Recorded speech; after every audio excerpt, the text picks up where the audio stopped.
नमस्कार। खास कार्यक्रम में आप सभी का स्वागत है। मैं हूं आपके साथ नलिनी सिंह पालीवाल। लोकसभा चुनाव प्रचार में आरक्षण को लेकर इंडिया और एनडीए गठबंधन के नेताओं के बीच लगातार जुबानी जंग में आरजेडी नेता तेजस्वी यादव ने गुजरात की मुस्लिम ओबीसी जातियों की एक सूची जारी कर नए सिरे से आरोप लगाए हैं। जी हां, तेजस्वी यादव ने कहा है कि ये मुस्लिम ओबीसी जातियों की केंद्रीय सूची है, साथ ही जिन्हें गुजरात में पिछड़े वर्ग में आरक्षण मिलता है।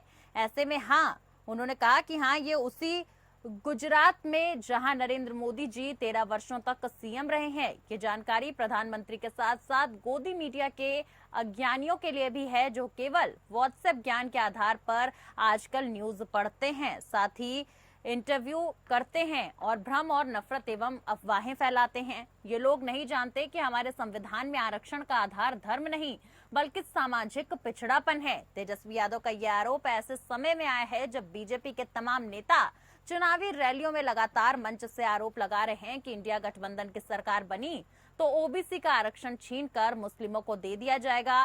दरअसल पिछले दिनों आरजेडी सुप्रीमो लालू यादव प्रसाद से जब पूछा गया था कि क्या मुस्लिमों को आरक्षण मिलना चाहिए, तो इस पर उन्होंने कहा था कि जरूर आरक्षण मिलना चाहिए।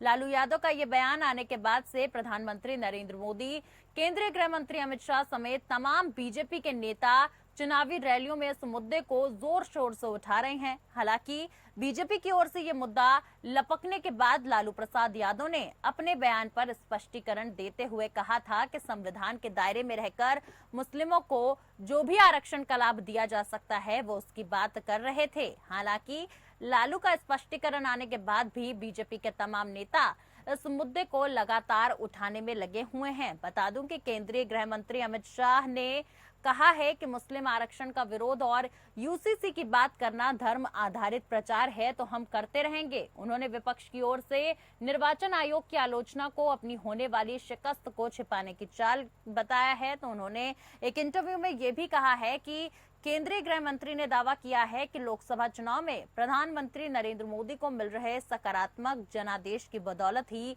बीजेपी को विपक्ष शासित राज्यों में बड़ी जीत मिलेगी।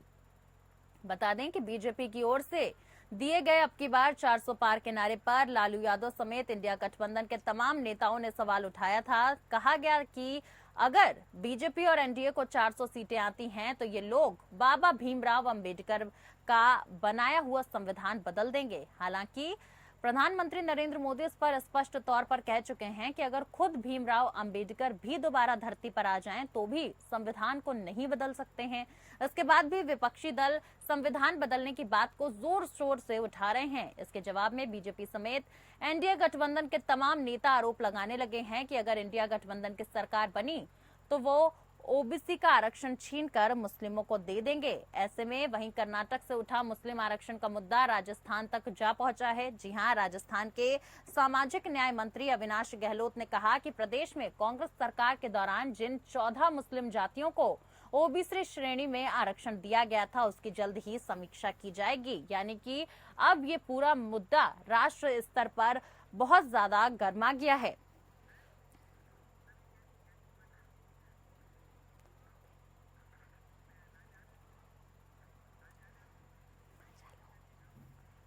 और आज इसी अहम मुद्दे पर बात करेंगे कि किस प्रकार से चुनावी जनसभाओं में मुस्लिम आरक्षण को सियासत का रूप दिया जा रहा है। हमारे साथ खास कार्यक्रम में बातचीत के लिए खास मेहमान जुड़ चुके हैं। सबसे पहले आप सभी का उनसे परिचय करा दूं। हमारे साथ भारतीय जनता पार्टी की प्रवक्ता डॉक्टर प्रीति शेखर, कांग्रेस प्रवक्ता डॉक्टर स्नेहाशीष वर्धन पांडे और आरजेडी प्रवक्ता अरुण कुमार यादव जी जुड़े हैं। आप सभी गेस्ट का बहुत बहुत स्वागत है। प्रीति जी, सबसे पहले मैं आपका ही रुख करना चाहूंगी। देखिए, तेजस्वी ने गुजरात की ओबीसी लिस्ट में शामिल 25 मुस्लिम जातियों की लिस्ट दिखाकर आप पर और प्रधानमंत्री पर कई सारे सवाल खड़े कर दिए हैं। प्रीति जी, क्या आप तक मेरी आवाज पहुंच रही है? जी, एक बार फिर से प्लीज। जी प्रीति जी, मेरा सवाल यही है कि तेजस्वी यादव का एक आरोप ऐसे समय में लगाया गया है जब बीजेपी अपनी तमाम रैलियों में लगातार मंच से आरोप लगा रही है कि इंडिया गठबंधन की सरकार बनी तो ओबीसी का आरक्षण छीनकर मुस्लिमों को दे दिया जाएगा। लेकिन ऐसे में तेजस्वी ने गुजरात की ओबीसी लिस्ट में शामिल 25 मुस्लिम जातियों की लिस्ट दिखाकर आप पर और प्रधानमंत्री पर कई सारे सवाल खड़े कर दिए हैं। देखिए, राष्ट्रीय जनता दल ये कुछ नया आरोप लगाकर, झूठा आरोप लगाकर और लोगों को बरगलाने का काम पहला उनका नहीं है। राष्ट्रीय जनता दल के जब नेता खुद यह बोलकर जब फंस गए हैं कि पूरा का पूरा आरक्षण मुसलमानों और अल्पसंख्यकों को मिलना चाहिए, तो उसके बाद उनकी कौन सी बात मानी जाए। एक तरफ भारतवर्ष का संविधान यह कहता है कि धर्म के आधार पर हम आरक्षण नहीं दे सकते, दूसरी तरफ जबकि एक मुसलमानों को अल्पसंख्यक होने के नाते अल्पसंख्यकों के लिए जो भी प्रावधान संविधान ने किए हैं या फिर हमारे विभिन्न सरकारों ने जो उनके लिए विभिन्न योजनाओं को लाया है, उस सबका ऑलरेडी लाभ मिल रहा है। उसके बावजूद भी आप पश्चिम बंगाल को देख लें या कर्नाटक को देख लें या फिर बिहार में हमारे राजद सुप्रीमो लालू प्रसाद जी के बयान को देख लें, सभी के सब इस बात पर आज आमदा हैं कि संविधान को बदल करके जो अति पिछड़ा ओबीसी समाज, एससी एसटी समाज है, उनके आरक्षण को खत्म करके, उनके आरक्षण को कम करके उसमें मुसलमानों की ज्यादा हिस्सेदारी हो जाए। लेकिन प्रीति जी, यहाँ पर मैं आपसे एक और सवाल लेना चाहूंगी, बीच में माफी चाहूंगी, आपको रोक रही हूँ, लेकिन लालू यादव तो कह रहे हैं कि संविधान के दायरे में रहकर मुस्लिमों को जो भी आरक्षण का लाभ दे सकते हैं वो दिया जाएगा, तो फिर संविधान से परे होने की बात तो वो कर ही नहीं रहे हैं ना प्रीति जी। आप वो कह क्या रहे हैं और वो बोल क्या रहे हैं और वो कर क्या रहे हैं, उनके अलायंस के लोगों ने क्या कर दिया है, उस पर भी तो हम टिप्पणी डालना चाहेंगे। ये लोग कहते क्या है और करते क्या है। आप देख लीजिए कि अभी पश्चिम बंगाल में तो माननीय न्यायालय ने उसको खारिज किया है जो ममता बनर्जी जी ने किया है। 70 से ज्यादा जातियों को ओबीसी में, मुसलमानों की 70 से ज्यादा जो जातियां हैं उसको ओबीसी के दायरे में डाल दिया है। तो हमारा यही कहना है कि जो ये लोग लगातार जो ये भ्रम फैला रहे हैं कि भारतीय जनता पार्टी आ जाएगी तो संविधान को खत्म कर देगी, संविधान खतरे में है भाजपा के रहते हुए, तो दरअसल ये वही लोग हैं जिन्होंने इंदिरा जी के समय देश में आपातकाल लागू कर दिया। ये वही लोग हैं जो अति पिछड़ा वर्ग को अब संवैधानिक आयोग का दर्जा भी नहीं दे पाए। ये वही लोग हैं जो काका कालेलकर और वीपी मंडल की रिपोर्ट की, मंडल कमीशन की रिपोर्ट को जिन्होंने दबा कर रखा, और ये वही लोग हैं जिन्होंने जब सत्ता का इन्हें जब मौका मिला इन्होंने दबे कुचलों को और दबाने का काम किया। जी, आधार पर भी तो सवाल उठ रहे हैं ना, इस आधार पर भी सवाल उठ रहे हैं कि कैसे ओबीसी लिस्ट में शामिल 25 मुसलमान जातियों को कर दिया गया, उस आधार पर भी गुजरात में सवाल उठ रहे हैं। बहरहाल उस सवाल का जवाब भी मैं आपसे लूंगी। पहले आरजेडी से अरुण जी हमारे साथ बने हुए हैं। अरुण जी, देखिए पीएम कह रहे हैं कि ओबीसी एससी एसटी के आरक्षण को काटकर धर्म के आधार पर मुसलमानों को देने नहीं देंगे, जब तक मैं जिंदा हूँ ये नहीं हो पाएगा। नलिनी जी, हंसी आती है जब हमारे देश के प्रधानमंत्री इस तरह से बात करते हैं, तो उनको पढ़ना चाहिए ना संविधान। मंडल कमीशन की रिपोर्ट को पढ़नी चाहिए, पढ़ते क्यों नहीं है, समझ में नहीं आता। मंडल कमीशन के रिपोर्ट में तो स्पष्ट है, मंडल कमीशन की जो सिफारिशें हैं उसमें तो स्पष्ट है 3500 से अधिक पिछड़ी जातियां हैं जी, अब जिनको आरक्षण का लाभ मिलता है, और जिनमें अन्य धर्मों के भी सैकड़ों जातियां हैं उनको भी आरक्षण का लाभ मिलता है। उसमें मुस्लिम भी शामिल है पहले से ही जी। इतना भी ज्ञान नहीं है, हमें तो हंसी आता है। और अन्य सभाओं में आप देख रहे हैं लगातार अब हमारा देश दुनिया के सबसे बड़ा लोकतांत्रिक देश है, इस देश में चुनाव हो रहा है और इस देश के प्रधानमंत्री अब चुनावी सभाओं में किस तरह की बातें करते हैं, दुनिया देख रही है, शर्म आती है हम लोगों को। कभी मंगलसूत्र, कभी भैंस, कभी मटन, कभी मछली, कभी मुजरा, क्या क्या बोलते हैं, क्या बोल रहे हैं प्रधानमंत्री जी। और कौन इस तरह की सलाह आपको दे रहा है? थोड़ा सा संविधान भी पढ़ लीजिए, मंडल आयोग की सिफारिशें पढ़ लीजिए। हमारे नेता आदरणीय तेजस्वी यादव जी और लालू जी ने तो कहा, गुजरात के मुख्यमंत्री के रूप में 13 साल तक वहाँ काम किए हैं नरेंद्र मोदी जी, और वहाँ भी जो मुस्लिम समाज के दर्जनों जो ओबीसी के अंतर्गत आते हैं उनको आरक्षण का लाभ मिलते आया है जी, लगभग 25 उनके सरकार ने दिया है जी। तो ये देखिए सच्चाई जो है नलिनी जी, ये हार रहे हैं हर स्टेशन में। बिहार आकर देख रहे हैं तेजस्वी यादव जी को धमकी दे रहे हैं। 34 साल के नौजवान से जब मुद्दे आधारित वैचारिक रूप से मुकाबला नहीं कर पा रहे हैं जब तेजस्वी जी मुद्दे की बात कर रहे हैं, रोजगार की बात कर रहे हैं, नौकरी की बात कर रहे हैं, पूछ रहे हैं आपने जो प्रॉमिस किया था प्रत्येक वर्ष 2 करोड़ नौकरी देने का, 20 करोड़ नौकरी होता है, आपने क्यों नहीं दिया? बिहार को विशेष राज्य का दर्जा देने की बात कही थी, आपने क्यों नहीं दिया? विशेष पैकेज देने की बात कही थी, आपने क्यों नहीं दिया? बंद पड़ी चीनी मिल चालू करने की बात कही थी, आपने क्यों नहीं किया? भागलपुर, पूर्णिया, मुजफ्फरपुर का जो हवाई अड्डा है वहाँ चालू करने की बात कही थी, आपने क्यों नहीं किया? तो ये सब बातें, इन बातों का, इन सवालों का उनके पास जवाब नहीं है। स्नेहाशीष जी, तो आपकी पार्टी पर भी आरोप है कि ST, SC और पिछड़ों का आरक्षण छीनकर आप अल्पसंख्यकों को देना चाहते हैं।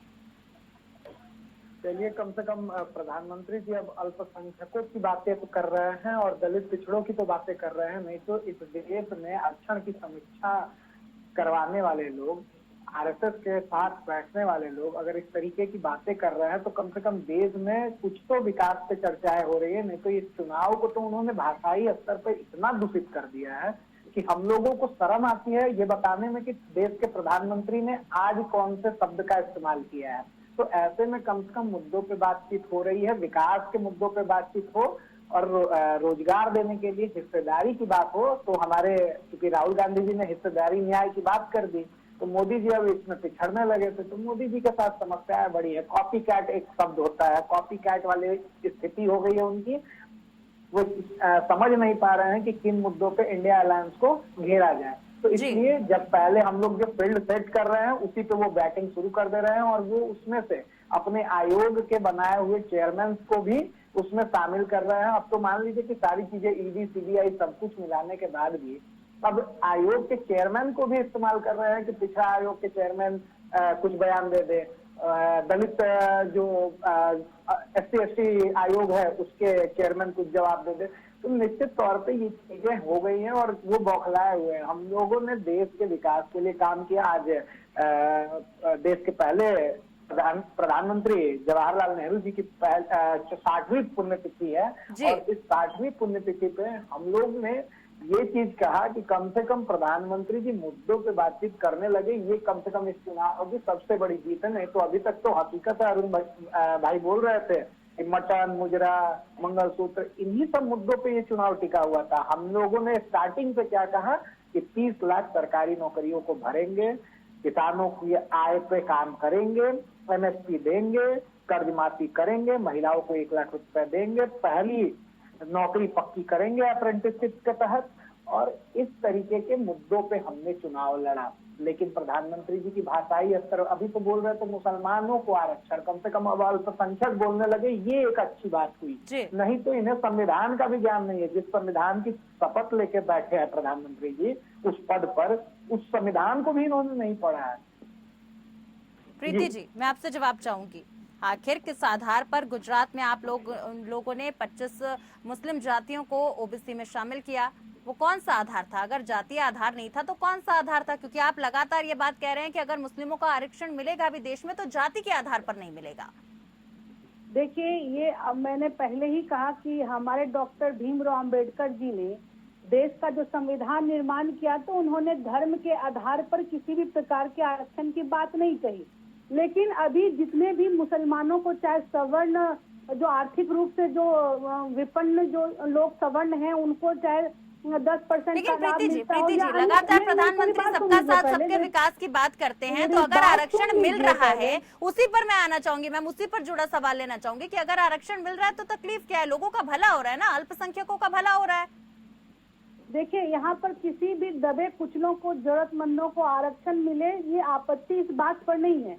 आपत्ति इस बात पर है कि जो पिछड़ा सरकार, जो OBC को जो आरक्षण जो मिल रहा है उसमें ये लोग मुसलमानों को सब कोटा दे रहे हैं, उसमें भी उस पर भर रहे हैं।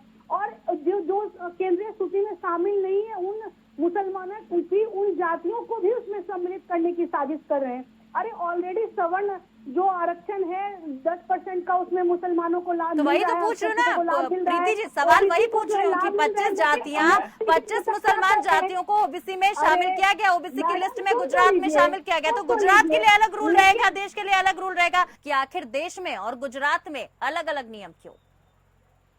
देखिए, मैंने कहा कि ऑलरेडी इस देश में जाति के आधार पर ही या फिर आर्थिक रूप से पिछड़ेपन के आधार पर ही आरक्षण की यहाँ पर व्यवस्था है। जी। यहाँ पर ऑलरेडी जिसको सवर्ण आरक्षण में भी जो अल्पसंख्यकों को मिल रहा है, जो ओबीसी वर्ग में जो केंद्रीय सूची है, उन जातियों को लाभ मिल ही रहा है। लेकिन इन विपक्षी दल जो इंडिया अलायंस के जितने नेतागण हैं, वो एक्स्ट्रा आरक्षण की बात कर रहे हैं। वो कर रहे हैं कि संविधान के दायरे में से बाहर जाकर जो 50% का जो कैप लगा कर रखा है संविधान ने, नहीं, लालू जी तो कह रहे हैं संविधान के दायरे में, संविधान के अंतर्गत जो भी आएगा उसी दायरे में रहकर अल्पसंख्यकों को हम आरक्षण देंगे। पश्चिम बंगाल में जी। भारतीय जनता पार्टी को ये भी समझ में नहीं है, करने का काम किया है। नहीं प्रीति जी, 5 चरणों तक लगातार आप लोग ये उद्घोष कर रहे थे मंचों से कि जो है हम आरक्षण नहीं मिलने देंगे, हम हिंदू मुसलमान, आप लोग लगातार आप पर आरोप लग रहे थे कि हिंदू मुसलमान भारतीय जनता पार्टी अपने मंच से कर रही है। और उसके बाद छठे चरण आते आते भारतीय जनता पार्टी की बातें बदल गई हैं। लगातार आप पर विपक्ष आरोप लगा रहा है कि अब आप कह रहे हैं कि हम हिंदू मुसलमान नहीं करते हैं, जबकि चुनावी रैलियों के दौरान आपको लगातार हिंदू मुसलमान करते हुए देखा गया। इस पर भी मैं स्पष्टीकरण चाहूंगी। इसके पीछे सवाल तो यही आता है ना कि शुरुआत किसने की। अब एक तरफ इनके नेता कह रहे हैं कि सारा का सारा आरक्षण जो है धर्म के आधार पर मुसलमानों को मिलना चाहिए, तो क्या उसका जवाब देना उचित नहीं? कौन सा नेता कह रहा है कि धर्म के आधार पर मुसलमानों को मिलना चाहिए? प्रीति जी, कौन सा नेता? मैं आपसे नाम चाहूंगी। आरक्षण दे सकते हैं? क्या इसको बोलना क्या गुनाह है? क्या यदि हमारे देश की जनता को ये लोग गुमराह करने में लग जाए तो उनको सही बात बताना भी ये क्या हमारा गुनाह है क्या? और बातों को शुरू किसने किया? कौन सनातन को गाली देता है? कौन जो धर्म के आधार पर आरक्षण की बात करता है? और कौन से ऐसे दल हैं जिन्होंने लोगों को भटकाने का काम किया है? तो ऐसे समय में हमें तो जवाब देना पड़ेगा। ठीक है, अरुण जी कह रही है कि सनातन विरोधी बता रही है तमाम पार्टियों को और कह रही है कि जवाब देना बहुत जरूरी हो जाता है। ऐसे में आप लोग धर्म के आधार की राजनीति शुरू करते हैं। देखिए नलिनी जी, दुनिया जानता है सनातन को किसी ने भी कलंकित और अपमानित करने का काम किया तो भारतीय जनता पार्टी। संविधान की बात कर लें, संविधान तो भारतीय जनता पार्टी के डीएनए में है। जब बाबा साहेब द्वारा रचित संविधान को लागू किया गया तो यही संघ के लोग जो आज भाजपाई हैं संविधान का विरोध करने का काम किया। जब मंडल कमीशन की रिपोर्ट सार्वजनिक हुई, लागू किया गया और उसके मुताबिक पिछड़ों को, ओबीसी को आरक्षण दिया गया, तो यही लोग भारतीय जनता पार्टी कमंडल लेकर रथ यात्रा पे निकल गए। बिहार में लीजिए ना, जाति आधारित गणना कराने के बाद तेजस्वी यादव जी के प्रयास से आरक्षण का दायरा बढ़ाकर 75% किया गया और केंद्र को भेजा गया कि आप जो है 9वीं अनुसूचित में इसे डालिए। प्रस्ताव भेजा गया लेकिन डाला नहीं। आपने देखा बिहार में जब जाति आधारित गणना कराने की बात आई तो एन कैन प्रकार किस तरीके से ठीक है अरुण जी आपकी पार्टी आपके गठबंधन के साथ ही आरक्षण देने की बात कर रहे हैं, लेकिन उस आरक्षण का आधार क्या रहेगा? उस आधार पर कई सारे सवाल उठ रहे हैं। वक्त की कमी है सर, जल्दी से आपसे जवाब चाहूंगी, उसके बाद स्नेहाशीष आरक्षण यही तो हम तो बार बार कहते हैं, हमारे नेता आदरणीय लालू जी, तेजस्वी जी बार बार कहते हैं जी, जो संविधान में निहित है आरक्षण का आधार क्या है? कैसे करेंगे सर? ओबीसी कोटे में डालेंगे या फिर कोटे का जो दायरा है वो बढ़ाएंगे? कैसे करने वाले हैं? नहीं, हम तो यहाँ तो बढ़ा दिए, बिहार में तो बढ़ा दिया गया, 75% आरक्षण दिया गया। यही तो हम मांग करते हैं। ठीक है, हमारे साथ कांग्रेस से स्नेहाशीष जी लगातार बने। स्नेहाशीष जी देखिए, कर्नाटक से उठा मुस्लिम आरक्षण का मुद्दा अब राजस्थान तक जा पहुंचा है। स्नेहाशीष जी, ऐसे में कर्नाटक में सभी मुस्लिमों को आरक्षण दे दिया गया है, आपने ओबीसी में डालकर, ये तो किस आधार पर दिया गया? क्योंकि आप पर आरोप है कि धर्म के आधार पर ही कर्नाटक में मुस्लिमों को ओबीसी में शामिल किया गया है। देखिए, मोदी जी बोलते हैं कि सबका साथ सबका विकास, और जब विकास की बातें होने लगती हैं, जो पिछड़े वर्ग के लोग हैं उनके विकास का काम अगर हम कांग्रेस पार्टी करने लगती है तो ये इन्हीं के पेट में दर्द हो जाता है कि सबका विकास क्यों हो रहा है, क्योंकि इनको वोट बैंक की राजनीति करनी है और ये लगातार ऐसे मुद्दों को बुनाते रहते हैं और बुनाते बुनाते इस स्तर पे पहुंच जाते हैं कि ये चुनावी जो आदर्श आचार संहिता है उसका भी उल्लंघन कर जाते हैं और जी। जाति से आगे बढ़कर सांप्रदायिक भाषणों में अपनी बातों को लाने लगते हैं। तो इस स्थिति में अगर देखा जाए तो प्रधानमंत्री जी को पहले ये समझना चाहिए कि देश में विकास क्या केवल एक संप्रदाय तक सीमित रखा जाए या एक व्यवस्था तक सीमित रखा जाए। तो इसलिए निश्चित तौर पे ये सोचने वाली बात है कि प्रधानमंत्री साहब पहले ये डिसाइड कर लें कि कर्नाटक में विकास हो रहा अगर पिछड़ों का, तो वो मुसलमान हो, वो दलित हो, इससे इनको दिक्कत क्या हो जा रही है। और ये मामला अंडर ट्रायल है। नहीं, गृह मंत्री अमित शाह सुनवाई कह रहे हैं करेगी। कि मुस्लिम आरक्षण का विरोध और यूसीसी की बात करना धर्म आधारित प्रचार है, तो हम करते रहेंगे। ये लोग इसी के आधार पे तो राजनीति करते हैं। ये लोग मुद्दों पर राजनीति क्या करते हैं, ये लोग इन्हीं आधार पर राजनीति करते हैं कि हिंदू मुसलमान की भावनाएं भड़काइए और चुनाव में भर भर के झोली भर भर के वोट पाइए। चलिए प्रीति जी, आपसे जल्दी से जवाब चाहूंगी मैं। क्या भारतीय देखिए, जनता पार्टी ये- मुद्दों की बात नहीं करती है, सिर्फ धर्म आधारित राजनीति करती है? क्योंकि देखिए जिस प्रकार से केंद्रीय मंत्री और गृह मंत्री अमित शाह का बयान आया, उसको लेकर कई सारे सवाल उठ रहे हैं अब। देखिए, जब इंडिया अलायंस के एक कांग्रेस के युवराज जब ये कहते हुए नजर आए कि हमारे भी लोग, परिवार के लोग सत्ता में थे, जब हमारी दादी, हमारे पिताजी जब प्रधानमंत्री थे तो मैं पार्लियामेंट हाउस जाया करता था, मैं वहां देखा करता था कि किस प्रकार से अनुसूचित जाति जनजातियों के अधिकारों में कटौती हो सकती है। तो ये वो लोग हैं जो कहने वाले, खुद से एक्सेप्ट करने वाले लोग हैं, जिन्होंने किस प्रकार से पिछड़ा वर्ग और SC ST के अधिकारों को उन्होंने उस पर कुठाराघात करने का काम किया है। तो अब इनका जवाब भी न दें, कोई कहते हैं कि हम धर्म के आधार पर आरक्षण देंगे, अब ये सोचते हैं कि हम उसका भी जवाब न दें, तो हम राजनीतिक दल के कार्यकर्ता हैं, यहाँ पर मुंह सिलने के लिए तो नहीं, तो बैठे प्रीति नहीं जी हैं। सवाल कोई वही भी है ना गलत कि करेगा किस तो उसका आधार पर मुंह पर जवाब आपको मिलेगा ही अगर लग मिलेगा। रहा है, तो किस आधार पर होना चाहिए? और फिर गुजरात में किस आधार पर आप लोगों ने दिया है आरक्षण? ये भी तो सवाल है ना, इस पर जल्दी से मैं आपसे जवाब स्पष्ट रूप चाहूंगी। से कहा कि केंद्रीय सूची के आधार पर जिन मुसलमानों की, जिन जातियों को जिस वर्ग में आरक्षण का लाभ बार मिलना बार था, भारतीय जनता उसको पार्टी को और- क्यों और- जरूरत पड़ और रही है एक बताने बात की सुन लीजिए, कि और जो एक कांग्रेस बात है वो सुन सनातन लीजिए। विरोधी है? बार मुसलमानों बार में क्यों इन आप लोगों को लोगों जय श्री राम के नारे लगाने की अरे जरूरत पड़ रही है चुनावी मोड में? देखिए, आपको ये पता होगा जिस समय संविधान का निर्माण हुआ तो उस समय देश में मुसलमानों में कोई अस्पृश्यता या फिर उसमें कोई भेदभाव, जातिगत भेदभाव वाली बात कोई नहीं थी। इसलिए उस समय में जो खासकर जो महादलित और ये SC ST जो वर्ग जो हिंदू में है, उनके लिए आरक्षण की विशेष व्यवस्था का प्रावधान संविधान ने किया था। लेकिन उसके बावजूद भी लोग तुष्टीकरण के लिए, वोट बैंक की राजनीति के लिए, ये धर्म विशेष के लोगों को जो हमारा कैप है उसको उससे बियॉन्ड जाकर, उसका अतिक्रमण करके वो आगे बढ़कर चाहते हैं कि उस वर्ग को आरक्षण दे दें, और ये कहते हैं कि हम उसका जवाब भी न दें। तो आप ही बताएं, क्या हम लोग क्या सामान्य लोग हैं या राजनीतिक ठीक दल है, के ठीक है। कार्यकर्ता जितने हैं? हथकंडे हम लोग भारतीय इस देश जनता के पार्टी, संविधान कांग्रेस, बचाने वालों RJD में से तमाम हैं, पार्टियां इनके अपना तरफ रही हैं। बिगाड़ने वो तो आने वालों वाला में से वक्त तो हैं बताएगा ना कि जनता का मूड क्या है, जनता को कौन से मुद्दे पसंद आ रहे हैं। बहरहाल आप सभी का बहुत बहुत शुक्रिया खास कार्यक्रम में हमारे साथ जुड़कर एक अहम चर्चा करने के लिए। और देखिए, जनता का मन ही बताएगा, जनता का मूड, और 4 जून के नतीजे बताएंगे कि आखिर ये जो मुस्लिम आरक्षण को लेकर सियासत हो रही है, इसका कितना फायदा किस पार्टी को मिलता है। बहरहाल फिलहाल के लिए मेरे साथ बस इतना ही। नमस्कार।